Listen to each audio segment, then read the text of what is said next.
이제 이 주요 해석을 여러분들하고 이제 오늘부터 공부를 하게 되는데요. 지난번에 그 경험에서 배우기 했잖아요. 경험에서 배우기가 워낙 어려워서 제가 요약을 해줬죠. 근데 이번에 주요 해석은 비교적 정리가 더 잘 돼 있잖아요. 그래서 요약을 안 해줘도 될 것 같다 하고서 요약 준비를 전혀 안 했습니다. 그러고서 내가 또 보니까 또 어려운 거 있죠. 나도 또 모르겠는 거예요. 아, 이거 황당하네. 아, 이거 비연을 뭐 볼 때만 좀 알 것 같다. 그 다음에 또 잊어버리고 또 모르겠고. 그래서 이제 여러분들에게 소위 말하면은 모르는 길을 갈 때 표지판이 있잖아요. 그런 표지판 정도는 해줘야 되겠다. 그래야 이 책을 공부하는데 상당히 도움이 되겠다. 그래서 안 해주려다가 느닷없이 이거를 또 하게 됐습니다. 그러니까 여러분이 이제 이 제목 중심으로 쭉 보면은, 이 책이 어느 방향으로 가고 있다라는 것을 알게 될 겁니다. 첫 번째, 이제 서론에서부터 시작해가지고, 이제 13장까지 나오잖아요. 그렇죠? 그래서 이제 맨 처음에 서론에서 이제 하게 되는 것은 여러분들이 이제 내가 제공해준 이제 요약문을 먼저 보고 그 다음에 책으로 들어가는 식으로 이제 진행을 합니다. 서론에서는 기호 사용의 예를 보여줘요. 예를 들어서 TA다. 그럼 그 A가 뭐죠? 아날리스트, 분석가죠. 그러니까 분석가의 변형입니다. 그리고 PP는 뭐죠? 이제 페이션트, 환자의 변형이죠. T알파는 뭘까요? 변형의 시작. 그 다음에 T베타는 변형의 마지막 부분. 이제 이런 식으로 이제 쭉 얘기를 하는 거죠. 그 다음에 이제 이런 어떤 모델이라든가 비유 대상들 사이의 관계. 비유 자체 의미라기보다는 하나의 관계를 보는 거예요. 늘 끊임없이 관계를 보는 거죠. 우리 프로이드를 공부한 사람도 그래요. 대체로 보면요. 프로이드가 정신구조를 의식과 무의식으로 나눴다. 그리고 나중에 이드와 자아와 수포이고로 나눴다. 그리고 이드는 뭐고 자아는 뭐고 뭐 수포이고는 뭐다. 이것만 배우죠. 아무 소용없어요. 그건. 그렇게 공부하면 아무 소용이 없다는 거죠. 이드와 자아의 관계는 뭐냐? 이드와 수포이고는 관계는 뭐지? 수포이고와 자아는 또 뭐지? 그래서 그 어떤 삼자관의 역동을 만약에 계속 엮어내면 수도 없이 많은 관계가 형성될 겁니다. 그러지 않겠습니까? 그러면서 우리는 설명할 수 있어야 됩니다. 그 프로이드 이론 가지고도 만약에 이제 정신분석적으로 융 이론도 마찬가지입니다. 페르소나는 뭐지? 그림자는 뭐지? 자아는 뭐지? 아니면 뭐지? 답수라 그러면 다 써요. 중요한 건 자아와 페르소나의 관계는 뭐지? 페르소나와 아니무스 관계는 뭐지? 자아와 그림자 관계는 뭐지? 그림자와 페르소나 관계는 뭐지? 또 그것이 전체 관계에 어떤 역할을 하지? 이게 정신분석이거든요. 그 안에 인격적인 요소들이 어떤 관계를 맺고 있느냐를 봐야 그게 이제 심리적 에너지의 그 역동을 보게 되는 겁니다. 하나하나 애우는 것은 초창기에 그냥 용어 정리하러 애운 거죠. 그것은 나중에 상담이나 뭐에 아무 관계가 없어요. 아무 관계도 없는 거예요. 정말 아무 관계도 없어요. 그러니까 마치 페르소나가 마치 나쁜 개념으로 보통 이제 사용되는 경우가 그림자나 페르소나가 페르소나는 사회적인 인격이니까 그거는 거칠어적인 거고 별로 안 좋은다는 식으로 얘기를 해버리잖아요. 그림자도 마찬가지예요. 우리 안에 있는 그림자니까 뭐 그것을 제거해야 되고 바꿔야 되고 뭐 이렇게만 생각해 버린다는 거죠. 아닌 거예요. 그림자 자체가 뭐냐면 아무 의미가 없어요. 그 그림자가 자아나 페르소나나 아니무스하고 어떻게 연합해서 무슨 작용을 일으켜내는가, 그리고 그것이 우리의 현재 삶 속에서 어떻게 나타나는가가 더 중요하다는 거죠. 인상적이 되는 거죠. 그랬을 때 우리는 이제 분석이 가능해진다는 거죠. 그래서 그 인격들 사이의 관계, 대상들 사이의 그 관계가 중요하다는 겁니다. 내가 지난번에 이제 학회에서 발표한 사람이 계속 어떤 내담자 얘기만 쭉 하잖아요. 처음부터 끝까지. 그래서 내가 화가 많이 나서 솔직히. 이 정신분석이라는 게 뭐냐. 상담자와 내담자, 분석가와 피분석가 사이에 끊임없는 대화고 끊임없는 역동이에요. 그 내담자가 한 말 한마디 한마디가 상담자의 무엇을 자극했냐를 상담자가 보지 못하면 정신분석 못해요. 그러니까 정신분석 작업은 내담자를 분석하는 것이 아니라 상담자 자신을 분석하는 거예요. 그렇다면 실제 상담 현장에서도 내가 나를 분석하나요? 나 분석 안 해요. 그렇지만 속으로 분석을 하죠. 여러분 나랑 꿈 분석을 할 때 어떤 경우는 이거 내 꿈이네 그렇게 말할 때도 있지만 때로는 그 이제 가지고 온 내담자 중심으로 분석을 하지만 사실은 끊임없이 나를 보고 있는 거예요. 끊임없이 그 내 자신을 같이 분석해 나가는 거죠.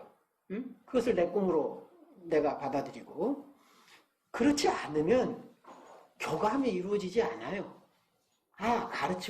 가르치려고만 하네? 안 되는 거예요. 그래서 내 자신이 그 꿈에 의해서 스스로 치유되고 그랬을 때 내담자도 그 분석 받는 사람도 치유가 이제 되는 거죠. 그래서 그 관계가 중요하다는 거예요. 그래서 우리 상담도 마찬가지예요. 정신분석적인 상담은 뭐냐? 끊임없이 나를 분석하는 거고 내담자가 가지고 오는 자료를 가지고 자료는 다 나를 위한 자료입니다. 그 내담자를 위한 자료가 아니라 이런 마음이 없고 자꾸 어떤 테크닉을 써서 내담자를 움직여보고 가르쳐주고 행동의 변화를 시도해 보려고 하면 안 된다는 거죠. 끊임없이 내담자가 가지고 온 것에 의해서 상담자가 변화돼야 된다는 거죠. 그리고 난 연후에 그 상담자의 변화가 내담자한테 영향을 미쳐야 된다는 겁니다. 그래야 그 에너지가 이제 순환이 되는 거죠. 그래서 이제 정신분석의 핵심이라고 하는 것은 뭐냐? 정서와 관계다. 내담자와 관계를 맺는 거는 정서라고 하는 거죠. 감정을 통해서 관계를 맺는 거지 사고를 통해서 관계를 맺지 않아요. 감정을 통해서 관계를 맺는다는 거죠. 예를 들어서 아까 얘기했잖아요. 어떤 그 내담자는 막 화가 나가지고 얘기를 했는데 그 사람이 막 남편하고 이혼해야 되겠다. 막 남편이 안 좋다. 바람 피웠다. 외도했다. 그래서 막 화가 나잖아요. 그래서 막 얘기해요. 같이 화내면 되겠어요? 왜? 그 사람은 슬픈데. 그 사람의 그 내담자를 분노로 보면 해결이 안 되죠. 예를 들어서 그 안에 슬픔이 더 클 때, 그죠? 겉으로는 분노가 드러났지만 그 사람이 슬퍼한다고 하는 것은 저 슬픔의 색깔이 뭘까? 그리고 나한테 이 슬픔이 밀려오는 것이 내 것일까? 아니면 내담자로부터 오는 것일까? 그럼 내 것일 수도 있잖아요. 상담자 자신의 것일 수도 있잖아요. 왜 도대체 이 슬픔이 도대체 내 자신으로부터 나온 건가? 아니면 내담자로부터 온 것인가? 아니면 내담자의 것과 내 것이 합쳐져서 나온 건가? 이런 부분을 봐야 내가 내담자에게 어떻게 대해야 되는 게 나오겠죠. 그 정서적인 링크가 없으면 안 된다는 거죠. 그러려면 끊임없이 내담자와 나와의 그 관계를 보는 거다. 이제 이렇게 되는 거죠. 그래서 여러분 이제 책으로 들어가자면 이제 서론에 보면 15페이지 보십시오.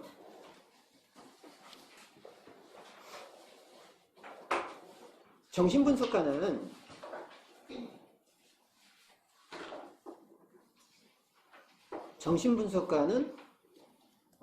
성취 언어를 구사해야 된다. 언어에는 두 가지 언어가 있습니다. 여기 보면은 이제 성취 언어가 있고 어떤 대체 언어가 있는 거죠. 행동을 대신하는 언어입니다. 우리는 대부분 무슨 행동을 해야 된다 하고 그 행동을 대신 행동을 이끌어내는 언어를 사용하지 않습니까? 그런 언어를 쓰지 말라는 거예요. 그 행동을 이끌어내는 행동 대신에 말하는 언어는 전부 어떤 기억에서 나온 거고 지식에서 나온 거라는 거죠. 성취의 언어라고 하는 것은 뭐냐면은 진실을 추구하는 언어예요. 성취 언어라고 하는 것은 진실을 추구하는 언어죠. 항상 그 정신분석가가 사용하는 상담가가 사용하는 언어는 머리에서 나온 것이 아니라 진실을 수용하려는 그런 언어가 이제 필요하다는 거죠. 그래서 그 세 번째 문단에 보면 이 책에서는 이제 비욘이 주의와 해석에서 하고 싶은 말이 뭐냐면 정신분석에서 이제까지 충분히 다뤄지지 않은 주제인 뭐에 대해서 하려고요? 거짓말에 대해서 다루고자 한다는 거죠. 이 비욘이 말하려고 하는 것은 거짓말은 뭐냐? 우리가 잘 알듯이 사기치는 그런 거짓말이 아니에요. 기억과 욕망에서 나온 것이 다 거짓말이라는 거죠. 기억과 욕망과 지식과 이해와 편견에서 나온 자기 고집과 아집과 신념에서 나온 것들은 다 거짓말이라는 거예요. 그래서 비욘이 말하는 것은 그 거짓이라고 하는 것은 뭐냐면은 우리가 말하는 그런 어떤 사기치고 거짓이 아니라 진실을 거부하는 거예요. 진실을 거부하는 것은 거짓이라는 거죠. 진실의 마음을 열려고 하지 않고 네가 알고 있는 지식, 네가 배우고 있는 거, 그리고 네가 그동안 습득해온 거, 네가 경험하는 것에 비추어서 말하려고 하는 것은 전혀 새로운 것에 대해서 마음이 열려있지 않다는 겁니다. 그게 거짓이라는 거죠. 이제 이런 어떤 비언이 말하려고 하는 의도를 우리가 알 필요가 있죠. 그래서 이제 16페이지 두 번째 줄에 보시면 우리는 말 재주가 자신의 사고를 드러내기보다는 감추기 위해서 사용되고 거짓말이 오히려 자신의 생각을 표현하거나 전달하기 위해 사용된다는 사실을 놓칩니다.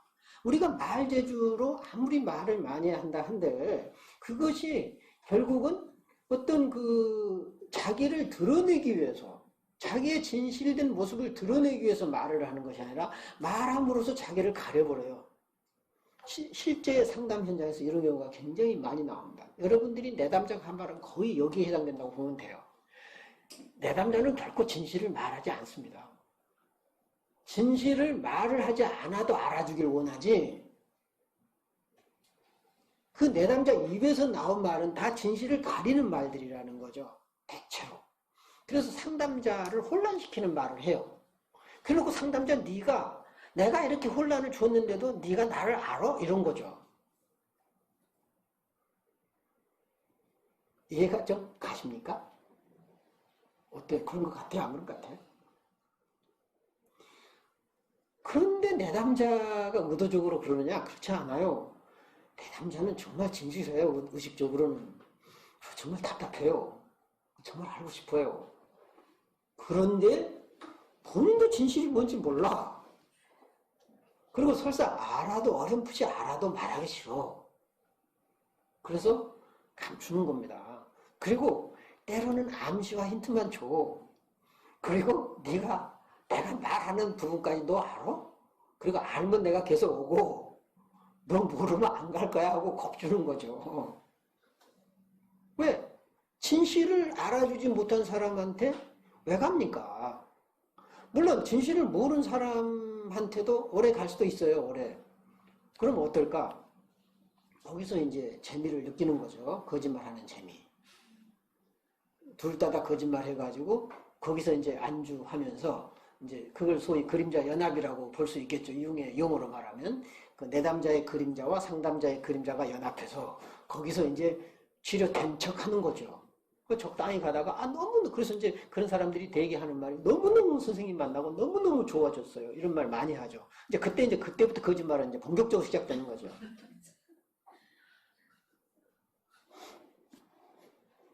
정말 치료가 되는 사람들이 2년, 3년 가도요.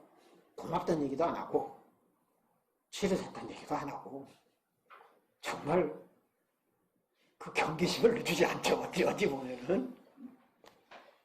그런데도 계속 오는 게 진짜 치료되는 거야. 끊임없이 경계하면서도. 거기 보면은 밑에서 6째 줄 보면은 정신분석가의 정확한 평가가 필요하다. 그 정확한 평가라고 하는 것은 어떤 의미에서 보면 자기 분석이라는 거죠. 그래서 비욘이 개발한 좌표가 결국은 자기 자신을 위한 거예요. 상담자를 위한 겁니다.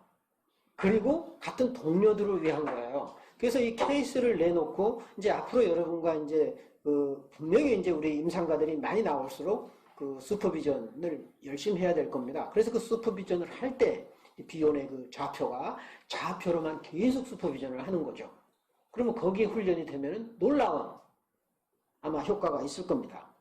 이제 내가 말하는 그 주역이라고 하는 것은 여러분이 안 만큼, 여러분이 필요한 만큼 요구될 겁니다. 절대 지금은 아니래도 거부 반응이 있다 하더라도 놓지는 마십시오. 그냥 한쪽 옆에 두고 가끔 그냥 만화 주역이나 보면서 그 만화 주역이 만만치 않더라고요. 너무 잘 돼 있어요. 너무 쉽게 표현이 잘 돼 있어요. 그리고 내용도 아주 충실하고요. 그래서 좌표는 분석가의 관찰을 돕기 위해서 개발된 거다. 그래서 이제 주역이라는 것도 이런 것도 보조수단이지 그것만 가지고 모든 걸 하라는 건 아닙니다. 보조수단으로는 상당히 좋은 거다. 이제 이런 겁니다. 그래서 내가 주역을 얘기하더라도 여러분은 무시해버리고 이제 못 들은 척 하시고 여러분 얘기하십시오. 그리고 언젠가 필요하게 되면 더 보십시오. 왜냐하면 사람이 필요해야 보게 되거든요. 지금은 아니죠. 그래서 이제 17페이지 두 번째 줄 보면 정신분석가는 성취 언어를 사용해야 하지만 여기서 언어는 진실의 소통이라는 목적뿐 아니라 진실을 속이고 회피하기 위한 목적을 위해서도 사용된다는 사실을 잊지 말아야 한다. 언어의 이중성이죠. 언어라고 하는 게 뭐냐면 그 성취 언어를 써야 되고 그 성취 언어는 진실을 표현해야 되지만 언어 자체가 속이고 위장하고 헷갈리게 하는데 많이 언어가 사용된다는 거죠. 언어라고 하는 게. 그래서 그림이라든가 놀이를 하는 건데 또 조금 배운 사람들은 그림과 놀이도 속이려고 그러죠. 그래서 이제 그 속이는 것까지도 봐야 되죠. 아, 이 사람은 되게 이제 미술치료 공부하고 또 그런 식으로 공부한 사람들이 많이 속여요. 그러니까 속이는데 그 속임수가 또 드러나죠. 다 보면. 그 속임수라고 하는 것은 왜 드러나느냐. 거짓말이기 때문에 어색한 거예요. 소위 말하면 it is not natural. 자연스럽지가 않아요. 그 자연스럽지가 않는 부분, 이런 부분을 보면 무의식적인 동기나 의도가 보인다는 거죠. 응? 그럼 어떤 것이 자연스럽고 어떤 것이 부자연스럽냐, 이걸 보는 눈이 있어야 된다는 겁니다. 진실은 자연스러운 거예요. 진실의 마음을 열지 않는 사람은 자연스러움을 보지 못해요. 그 본성을 보지 못한다는 거죠. 그래서 이제 그 밑에 보면 상황을 고려하지 않고 정확한 해석을 내리기는 어렵습니다. 정확한 해석을 내리기는 참 어려워요. 비원이 정확한 해석을 내리라고는 하지만 또 해석을 하라는 얘기도 안 해요. 왜냐하면 그만큼 그 언어적인 표현이 어렵다는 거죠. 그래서 정신분석가는 언어를 포함하는 의사소통 수단을 물 자체로 다룰지, 오케이, 이제 이런 말들이 어렵죠. 자, 상대방이 내담자가 얘기를 했는데 언어로 말했는데 때로는 언어가 뭔 의미를 하는지 전혀 모를 때가 있잖아요. 하나의 그 언어가 정감적인 언어가 있고 감각적인 언어가 있지 않습니까? 그러면은 정감적인 언어는 금방 느껴진다는 거예요. 근데 감각적인 언어, 즉 정신분석자가 던지는 언어가 주로 그건데요. 언어를 던지는데 전혀 감정이 오지 않는 거죠. 응? 감각적인 언어를 내뱉는 거죠. 그러니까 이것은 베타 요소라는 겁니다. 그 베타 요소로 이 언어를 다룰 것인지, 아니면은 그 사람의 몸짓이라든가 행동, 혹은 침묵하는 것을 또 다룰 것인지, 그러니까 비언어적인 언어죠. 그 언어 등 다양한 의사소통 수단이 있다는 거죠. 그 다양한 의사소통 수단을 사용해서 표상하고자 하는 대상을 사물 그 자체로 다룰지 아니면은 다른 방식으로 다룰지를 이 상담가는 잘 생각을 해봐야 된다. 그래서 이제 그 18페이지 다음 페이지로 넘어가면 이제 이 책에서 사용된 기호들에 대해서 좀 나와 있죠. T는 뭐죠? 이제 트랜스포메이션이라는 이제 약자 T입니다. 변형. 그 다음에 T 알파예요. A가 아니고. 그래서 알파하고 A하고 다르죠. 그죠? T 알파는 시작되는 점이에요. 변형이 시작되는 점을 의미하고, 또 T 베타는 변형이 마무리되는 지점이다. 하나의 약속이에요. 경기 규칙이고 약속이에요. 그 다음에 TA는 정신분석가의 변형, 아날리스트. 그 다음에 TP는 내담자의 변형. 자, 이 용어만 주는 것도 상당한 의미가 있어요. 언제 이 사람이 변형이 시작되고 있는가? 그리고 언제 이 사람이 변형이 마무리되고 새로운 변형으로 다가가고 있는가? 이걸 가장 잘 보여주는 게 뭐죠? 꿈이에요. 꿈처럼 정확한 진단은 없습니다. 그래서 꿈을 하라는 거예요. 그래서 분명히 행동도 나아지고 장사도 잘 되고 잘 나가. 그리고 건강하게 잘 살아. 그런데 꿈은 패턴이 변하지 않아. 그 사람은 치유가 된 것이 아닙니다.